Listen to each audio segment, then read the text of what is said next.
Before we get into today's show, let me tell you about the latest deal from Mike Lindell, MyPillow. Once again, the big box stores have canceled their orders simply because they don't agree with Mike Lindell's politics. They don't like it because he supports President Trump. Well, he's going to pass that savings on to you. No more middleman. And boy, does he have some great deals on the Giza Dream sheets and the Percal bed sheets. Listen to this. Giza Dream queen size, normally $139.98. Your wholesale price, $69.99 when you use promo code Joey. King size, only $79.99. The Percal queen size, normally $89.98. Your wholesale price, $29.98 when you use promo code Joey. Just call 1-800-893-4059 or go to MyPillow.com. Always use promo code Joey. Free shipping options available. This allotment's not going to last very long. When they're gone, they're gone. MyPillow.com, promo code Joey. Thanks for joining me in the PhD Weight Loss and Nutrition Studios. To lose weight for the last time, visit myphdweightloss.com. Welcome in. Here's what we're going to be covering today. In a White House speech yesterday, President Trump spoke about the historic rescue of the downed F-15E airman behind enemy lines and issued a warning to Iran to make a deal before tonight at 8 p.m. deadline or face being, quote, taken out. Also, we learned more details about the daring rescue of the U.S. Air Force colonel and a message that he sent that initially had military leaders fearing that it could be a trap. We have all the details in today's show. South Carolina lawmakers are advancing legislation they say is needed to protect national security by preventing foreign adversaries from buying agricultural land in the state, particularly near military installations. And Drew McKissick, chairman of the South Carolina GOP, joins us with the latest on the gubernatorial debate last week and just which candidates have agreed to participate in the next debate to be held in Charleston on April 21st. I told you we'd be back. And ye shall know the truth, and the truth shall make you free. It's Joey Hudson. I wanted to name it the Joey Hudson bill, but, they don't allow you to put names on bills. But I wanted to call it the Joey Hudson bill because I know that one's been near and dear to you for a number of years. That's how it's done. Let your voice be heard. And the truth shall set you free. Here's Joey Hudson. In a White House speech yesterday, President Trump said we have won the war with Iran, saying that if things continue, we could potentially charge tolls for passage in the Strait of Hormuz. We won, okay? They are militarily defeated. The only thing they have is the psychology of, we're going to drop a couple of mines in the water, all right? No, we have a concept where we'll charge tolls. We learned more information yesterday about the daring rescue of the Air Force colonel. President Trump explained how the U.S. Air Force colonel sent a suspicious three-word message that initially sparked fears among American forces that they were being lured into a trap. The seriously wounded officer, whose call sign was Dude Bravo 44, climbed a 7,000-foot ridge. He hid in a crevice for safety and submitted a short, unusual message over the radio. God is good, he said. God is good. President Trump and his team initially feared that the signal could be a ruse to lure more Americans into a dangerous situation. Trump told Axios, referencing the Islamic phrase, Allahu Akbar, or God is great. What he said on the radio sounded like something a Muslim would say, the president said. Despite the worries, U.S. military and intelligence officials were able to confirm the officer's location and status along the Zagros mountain range, launching the miraculous rescue operation that we learned about on Sunday. U.S. Defense Secretary Pete Hegseth posted the same phrase, God is good, on X after the colonel was rescued. Mr. Hegseth said yesterday that, and echoed President Trump's previous comments that likened the rescue to an Easter miracle. He said, shot down on Good Friday, hidden in a cave or crevice all of Saturday, and rescued on Sunday. Hegseth said at the White House press conference featuring President Trump and other top administration security military officials. Hegseth said, flown out of Iran as the sun was rising on Easter Sunday, a pilot reborn, all home and accounted for, a nation rejoices, God is good. That's quite the story, isn't it? I mean, it just warmed my heart yesterday as I watched the president, as I watched the war secretary and other top military officials talk about this and explain. I mean, we all knew that it was quite the accomplishment when we learned of it on Sunday. But to hear more of the details, it's just amazing. The U.S., of course, supported and and celebrated the rescue efforts, commended the weapons officer who was able to climb it was over a mile, like 1.3 miles, I think they said, to avoid detection. And he was right near Iranian fighters who had put out a $60,000 bounty on his head. Officials said the colonel, armed with only a handgun, used every means available to avoid detection. Dan Kane, the chairman of the Joint Chiefs of Staff, noted that the officer's absolute commitment to surviving made the successful rescue possible. The colonel and his pilot, who was rescued just hours after their jet was shot down Friday, are both in stable conditions, according to the president. The president said they're both recovering very well. They were both injured, and they're doing well. The complex operation to rescue the colonel involved 100 special operations forces led by SEAL Team 6 with Delta Force commandos and Army Rangers on standby, according to the New York Times. Drone and other aircraft engaged in a gunfight with Iranians during the rescue mission with an A-10 Warthog damaged by enemy fire, we're told. The chairman said the colonel was out of Iran by 12 a.m. Eastern Sunday.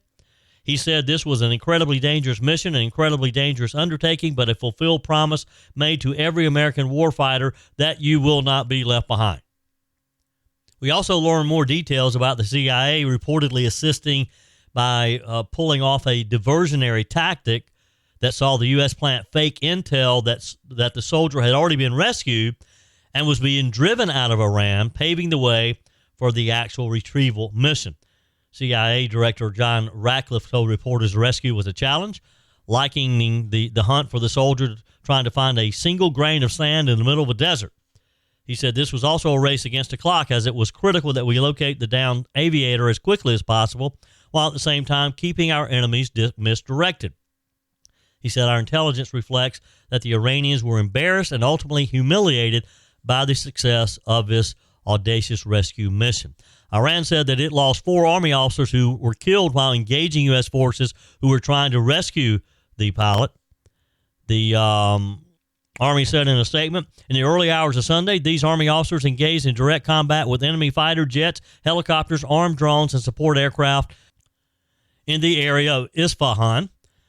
And they went on to say that after a shoulder-fired missile struck one of the attacking aircraft, they were targeted by other enemy aircraft and killed. The officers were identified by the Iranian government. We don't know if that's true or not. It's something that they reported. The conversation from the president yesterday, though, turned quickly to today's deadline for Iran. President Trump says Iran is running out of time to make a deal with the U.S. to end the war.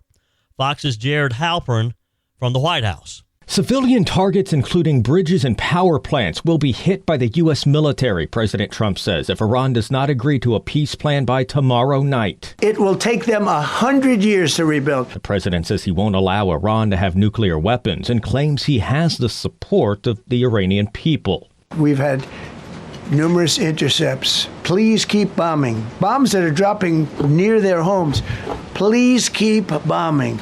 Do it. President Trump also says Iran's government must fully open the Strait of Hormuz, a crucial waterway for oil and gas shipping. At the White House, Jared Halpern, Fox News.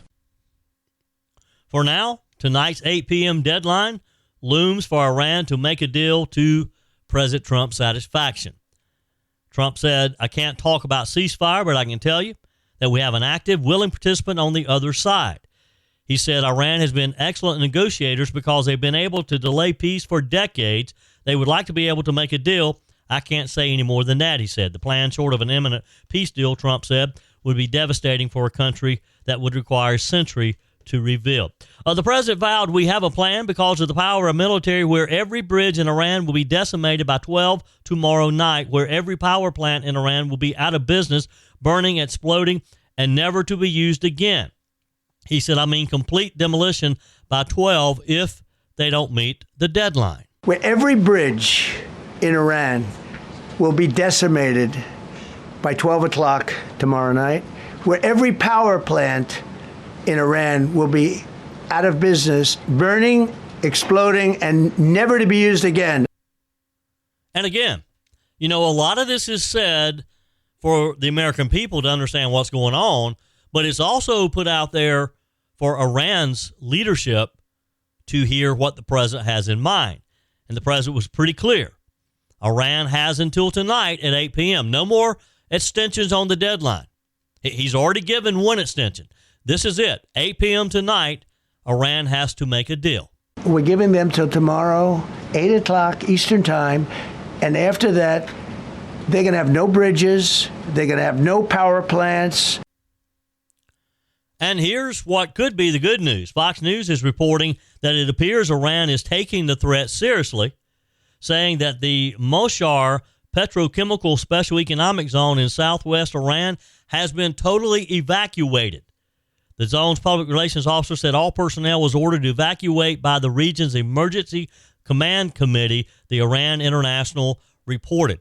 So I guess they're taking him for his word that if there's not a deal today, 8 o'clock, the fireworks start.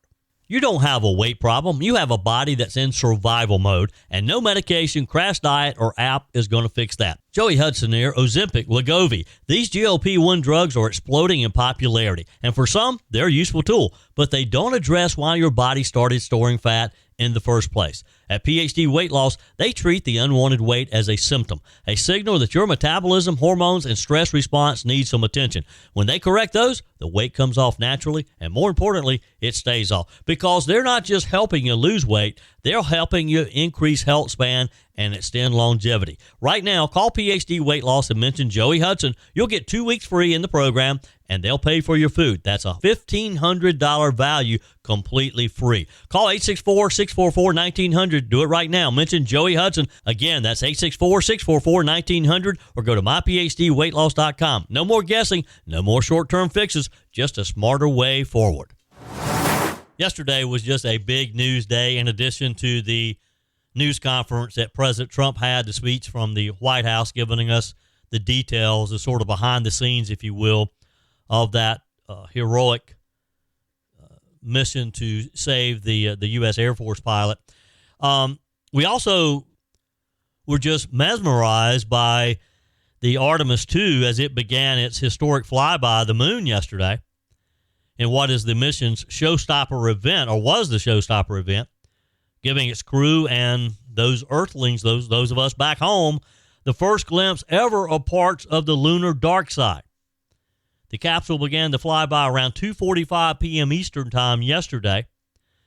It spent about 6 hours arcing around the moon with its windows pointed towards the far side of the moon's surface. All 4 crew members became the first people in history to see certain areas of that far side, since most of it remained in shadow when the Apollo missions orbited the moon over 50 years ago. The Apollo flights were also so close to the surface that their range of sight was limited as well, according to NASA.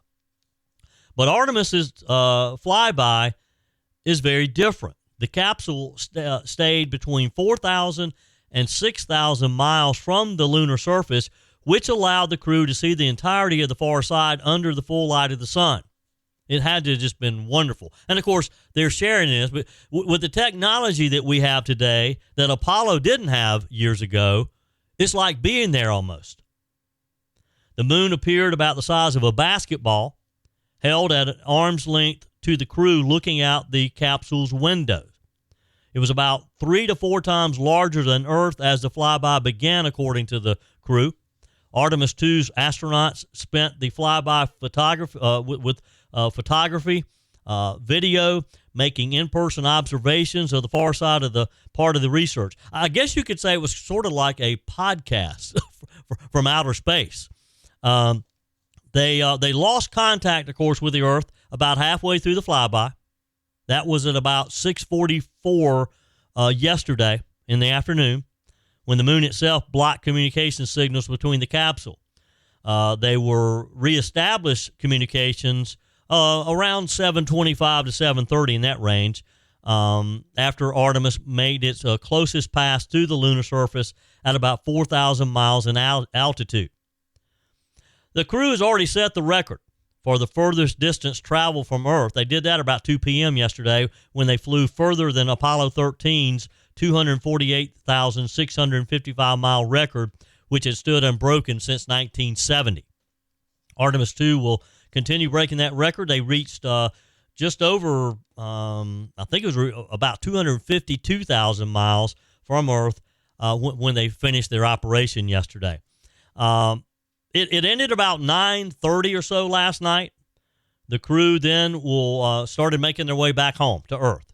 But they won't need to fire the thrusters to get back, as the capsule will have used the moon's gravity to slingshot back to Earth. It just amazes me how they know that's going to work.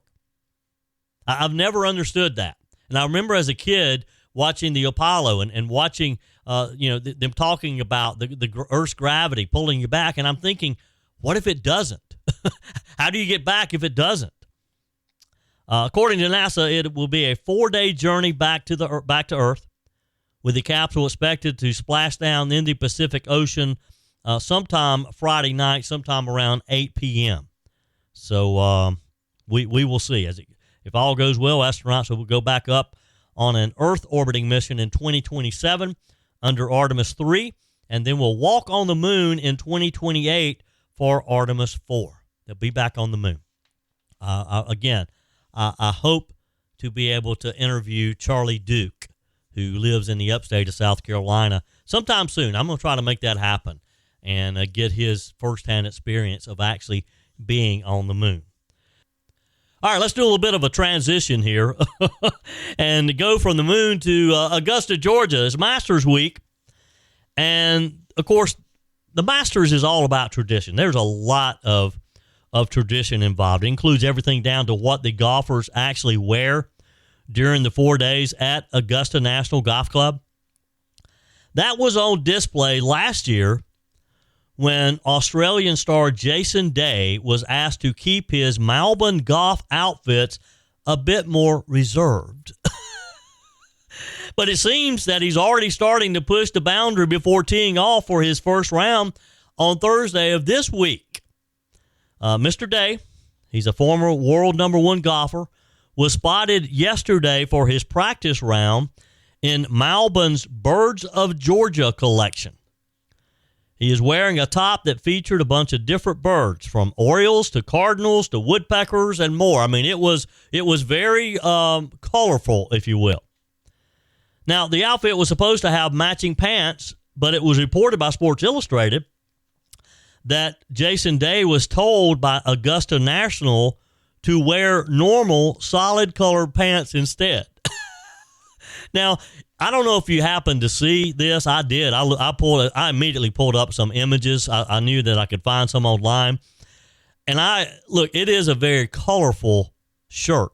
And I can't imagine what it would have looked like had he worn the pants too.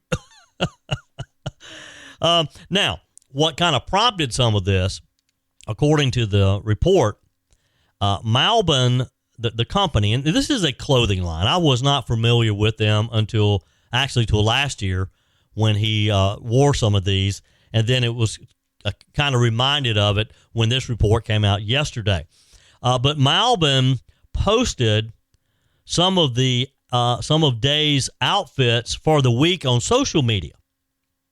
Melbourne golf founder Stephen Melbourne wrote about the day's lineup for the week. He said, if you're on the course and you're tuned in with nature and know the sounds of birds, you'll make more birdies. It's inspired by Native American beliefs. Each one of these birds has a different meaning. I've been sending the noises of the birds to Jason for the last 6 months. Hopefully he'll try to stay in touch with nature. Now, throughout the week, we're told that Jason Day's bird watcher themed outfits will even feature a vest set for Wednesday's practice round. Now, Day isn't the only Melbourne athlete in the field either. Sanjay M will be rocking Melbourne's bird-themed clothing as well, we're told, and by a news release from the company. In 2024, Jason Day made national headlines with his first Masters collaboration with this clothing company. He was spotted wearing a vest that had number 313 Melbourne Golf Championship written across it in bold lettering with accompanying blue baggy pants. Now, you have to understand that, of course, this is how some of these guys make more money. I mean, when you watch the Masters and you see those names on their shirts and their caps and their pants and the shoes they wear and the clubs they do and the golf bags they have, it's not because they chose those. It's because somebody chose to pay them to wear those. I mean, it's a big industry to have someone like a Jason Day, a Roy McIlroy, a Scotty Scheffler to be wearing your clothing. They paid them a lot of money to do that in addition to giving them the clothing.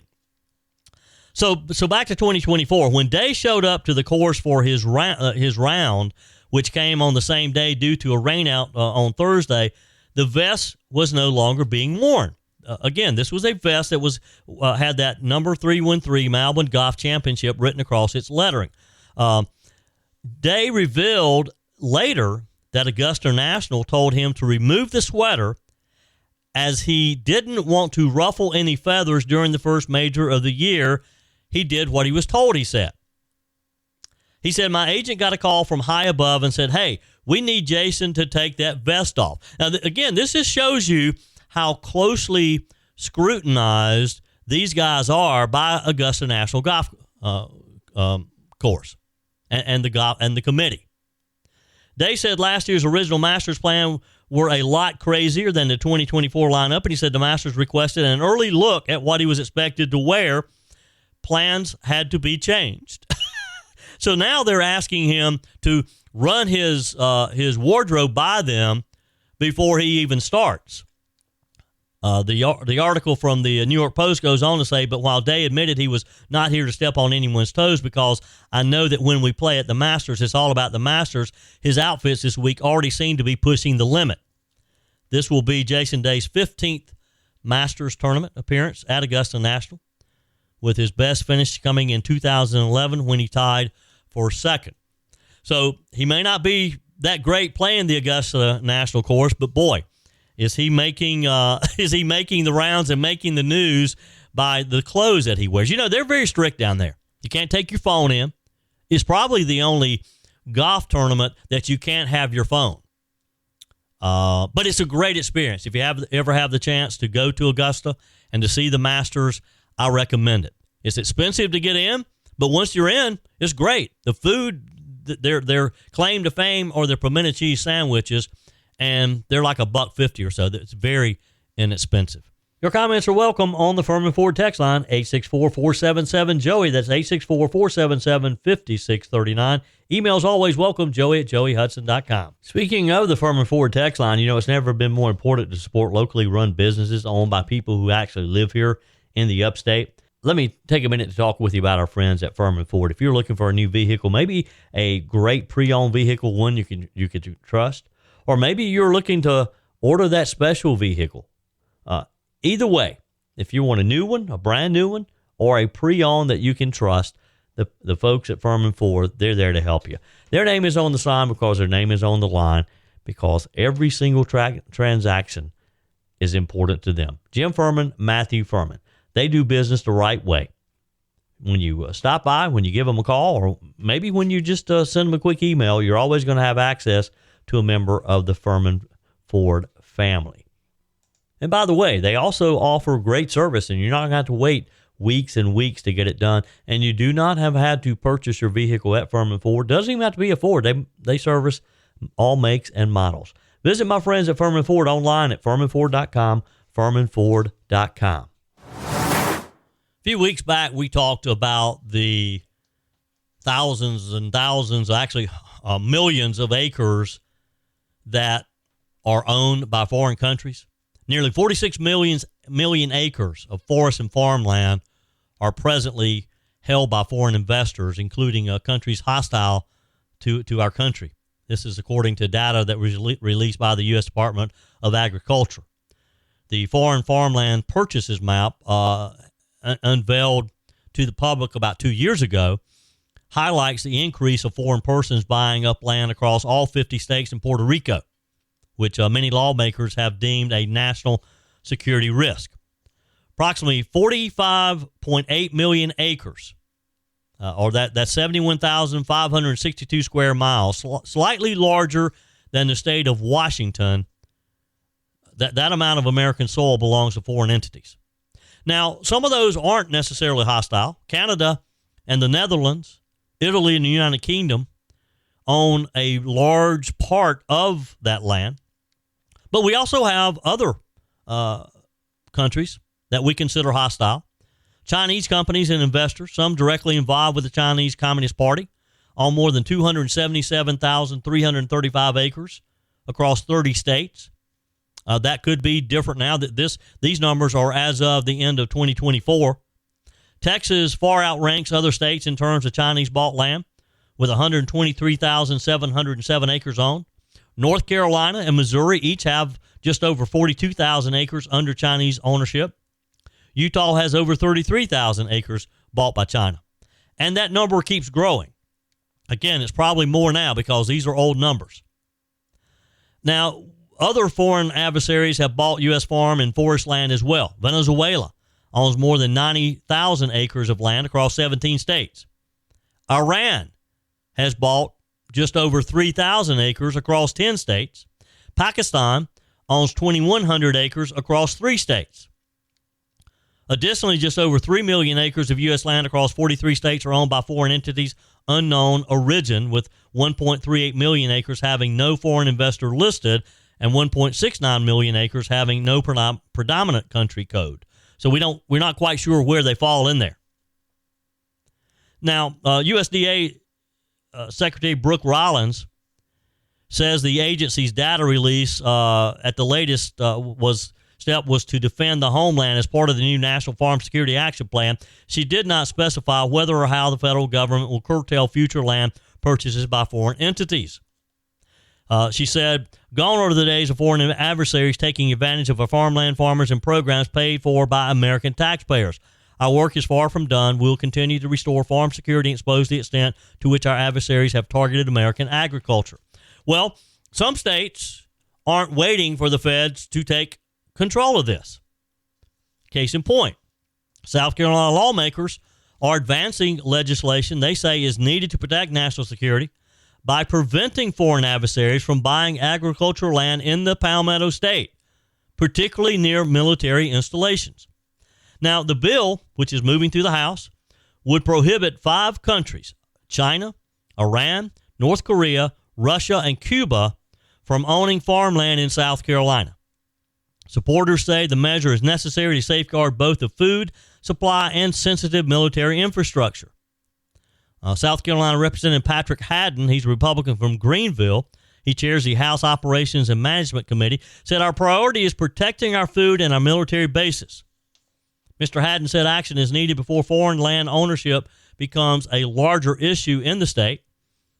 Again, a U.S. Department of Agriculture report shows that China owns agricultural land in South Carolina, specifically in Sumter County, which is the home to Shaw Air Force Base. Hadden said you have foreign adversaries that are desiring to come into America and buy up farmland, and it's happening all over the country. Now in South Carolina, we only have about 800 acres owned by foreign adversaries, but you know that's going to grow.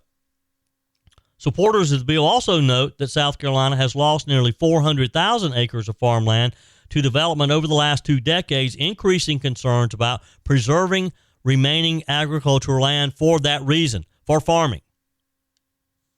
Military officials and security analysts have raised alarms nationally about foreign ownership, as we discussed. Chris Holton of the Center for Security Policy said similar cases have drawn concern elsewhere in the country. He said a Chinese national who is an official of the Chinese Communist Party has bought land on both ends of the runway at Barksdale Air Force Base in Shreveport, Louisiana. He noted that the base houses much of the U.S. Air Force's B-52 bomber fleet. Now, you tell me, why does anybody from China, and especially someone who is associated with the Chinese Communist Party, why do they need to own land on each end of an Air Force base? It's not only suspicious, it's just downright scary, isn't it? Lawmakers who are supporting this bill in South Carolina, they emphasize it does not target all foreign investment. South Carolina maintains economic relationships with countries like Canada and Germany, they said. Of course, we have BMW here in the upstate. We have Michelin, North America, here in the upstate. Representative David Martin from York County said This is definitely a concerning issue. I'm glad to know that there's only 800 acres, but that 800 acres is 800 more than we should allow in South Carolina, of course, referencing the 800 that China has already bought. And again, those are 800 that we can identify who owns them. The Chinese are a little bit slippery when it comes to this kind of thing. I mean, they could own more than we know about because they could have fictitious LLCs and other entities that they have formed that have purchased this property. This bill that is being considered is now in the full House Judiciary Committee. If approved there, it would advance to a vote by the full House. I don't know if there's a companion bill with the state Senate or not, but I don't think you're going to get any pushback from South Carolina legislators on either side of the aisle. I can't imagine what objection a Democrat would have to a foreign country, especially someone from China, and especially the Chinese Communist Party, from buying property in South Carolina. Can you? Is there any scenario that you can think of that the Democrats would object to this? I mean, just put partisan politics aside. Just think about what is good for our own security, what is good for our state, what is good for our nation. Is there any reason that this bill should not be fast-tracked and passed and signed by Governor McMaster? Am I missing something here? Text me, email me, joe@joeyhudson.com. Leave me a message on the MyPillow message line, 864-477-JOEY, 864-477-5639. Really, I mean, am I missing something? By the way, when you go to MyPillow.com, always use promo code Joey. Take advantage of some of the great deals that Mike Lindell has for you, like the classic MyPillows, regular $49.98. Now they're only $17.98 when you use promo code Joey. Turn any mattress into the best mattress ever with the made in the USA MyPillow My Mattress Topper. Save $100 with promo code Joey. On our guest line, Chairman of the South Carolina Republican Party, Drew McKissick. Welcome. How are you? Doing well this morning. Hope you had a good Easter weekend. Had a fabulous Easter. Just a great, relaxing day and visit with friends and family and of course, remembering the reason that we were celebrating Easter as well. Had a great Peg and I went to a church, Long Branch Baptist in Greenville. It's a historic African-American church, and she does some volunteer work with Miracle Hill, and some of the girls that she works with there were being baptized. So that's how we experienced Easter. And I'll tell you, I felt so good coming out of there, singing and clapping, and just a celebration of the fact that Jesus Christ is risen. There you go. Well, that's a great way to celebrate Easter. Absolutely. Yep. No doubt about it. Well, great job last week on the debate. Number one, I would say, is a huge success, and now on to the next one, April 21st at the College of Charleston. Absolutely, onward and upward. We had a great night. Great Media has been a fantastic partner to work with. That was the biggest debate in the history of the state Republican Party outside of presidential debates, but definitely the biggest ever for our gubernatorial candidates in terms of the ratings footprint that we had around the state, live in 7 media markets, with the evening news as our lead-in, and giving great exposure for our candidates, worth hundreds and hundreds of thousands of dollars of free publicity for our candidates. And, as you point out, we've got 4 of them lined up. That was the first one, 1 down, 3 to go. Next one's going to be April 21st at College of Charleston. For folks who are interested, you can go to sc.gop/debate. sc.gop/debate. Find out about how you can be in the crowd if you'd love to be there, or you can watch, which channels in your part of the state where you can watch the debate. But it's a great opportunity for our candidates to talk directly to primary voters. And at the end of the day, that's what this is about. The party creating an opportunity for our candidates to talk to primary voters and give some exposure for themselves, their campaigns, their issues, what they want to talk about. And, as our Republicans around the state make a decision about who should be the nominee for the Republican Party this year for the highest office in our state. Yep. Again, that's sc.gop/debate if you're interested in maybe being at April 21st, the next one at the College of Charleston. Any surprises last week? No, I wouldn't say there were any surprises. I guess, well, maybe in terms of, some people may be expecting more in the way of fireworks. But, I mean, look, it was great. Candidates did well. And, this first time at bat, if you will, for all of them. And, you're making, in some cases, sort of a first impression, with primary voters around the state. And I thought they did really well along those lines. It's again, it's good for them to be able, again, to talk directly to primary voters, because so much of, what we typically see in this is, stories written about process and, making sausage, if you will, and inside baseball stuff. Yeah. Just let them talk about issues. Yeah. Because at the end of the day, that's what matters. That's what our voters care about, and they're paying attention to. And it was just a great opportunity for them to do that, for people to be able to learn. Yeah. Now, there were two candidates not on the stage, actually three if you consider the seventh candidate who filed within the final hour of filing last week. Have you heard anything from the campaigns of Ron Reddy and Pamela Ebbett? Will they be participating in the next one, do you think? Well, so we know for sure that Ron Reddy's campaign will. They signed a letter of agreement. We have the rules for all the debates. We send that out, and the candidates have to sign and agree to the rules, how the debates will run and so forth, so nobody can say later they're surprised about what the rules were. Ron Reddy signed those, I believe it was about the middle of last week, indicating, again, that he was going to participate in the Charleston debate and the other two thereafter, the one at Wofford on May 26th, I believe, and then possible runoff debate at Coastal Carolina in June.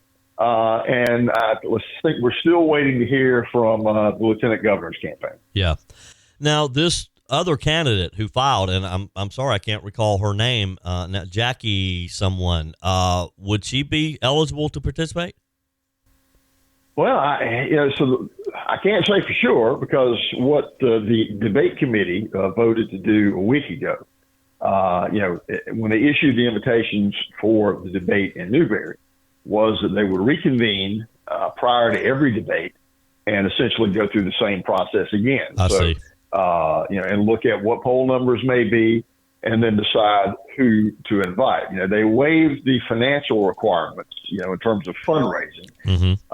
And because that then obviously, Mr. Reddy has said he's going to be a self-funder. He's not taking campaign contributions. So, and we really had that, those qualifications put in when we were thinking we were going to do the first debate before filing it actually, concluded. Right. And that's not being the case now. So it's more of an issue of polling numbers as to who should be on the stage. So we'll reevaluate that probably in about 2 weeks. I see. Yeah.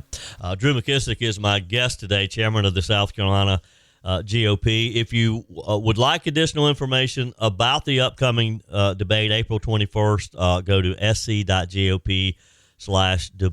By the way, did you hear about the, of course, last week we were downtown Newberry. What a great small town. I mean, Newberry looks like what a small town is supposed to look like.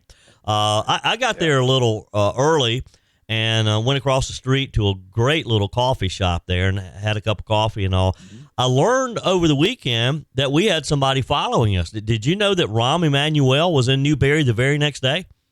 I did hear that. I'm guessing maybe the Democrat campaign for 2028 is beginning to, I guess, heat up, quote unquote. It's a name I haven't heard in Democrat circles in a while. I didn't know that he was thinking about probably running for president, but okay. Yep. Well, from what I gather, he was at the same little coffee shop where I visited, and here's what he's talking about. He wants to take money from ICE detention centers and put into tech schools. Okay. That's an idea. I wouldn't call it a good one, but it's an idea. Let's put it this way. when it comes to Democrats sharing their ideas and getting on the campaign trail, I am all for it because that has been one of the things that's helped drive growth in the Republican Party over the last 10 years. So that's good. Yep. Look, I say the more exposure we give Rahm Emanuel, the better off we are. So 100%. Yeah. 100%. Drew McKissick, is always a pleasure. We'll catch up again soon. Yes, sir. You have a good one now. Take care. You too. That's it for today's edition of Just the Truth. Thanks for joining me in the PhD Weight Loss Studios. To lose weight for the last time, visit myphdweightloss.com. If you haven't joined my mailing list yet, visit my website, joeyhudson.com. Click on the Connect with Joey button so that you can receive our emails and the most up-to-date news. Also, join me on my YouTube channel. Be sure and like, comment, and subscribe. Just search for Joey Hudson. As always, thanks for spending a few minutes of your day with me. Do me a favor and forward this episode to a few friends. Just click on the share button and send to your contacts. We need to build an army of conservatives to win our country back, and we can do that by continuing to share the truth with our friends and family. Keep those comments coming via the Furman Ford text line 864-477-JOEY. Email to joey@joeyhudson.com, and I love your messages on the MyPillow message line. Again, that's 864-477-JOEY, 864-477-5639. Be sure and take advantage of the MyPillow special, just $14.88 on the standard MyPillows when you use promo code Joey. Order online at mypillow.com or call 800-893-4053. We're back again tomorrow and hope you'll plan to join us. Until then, remember, God's got this. He's still in control.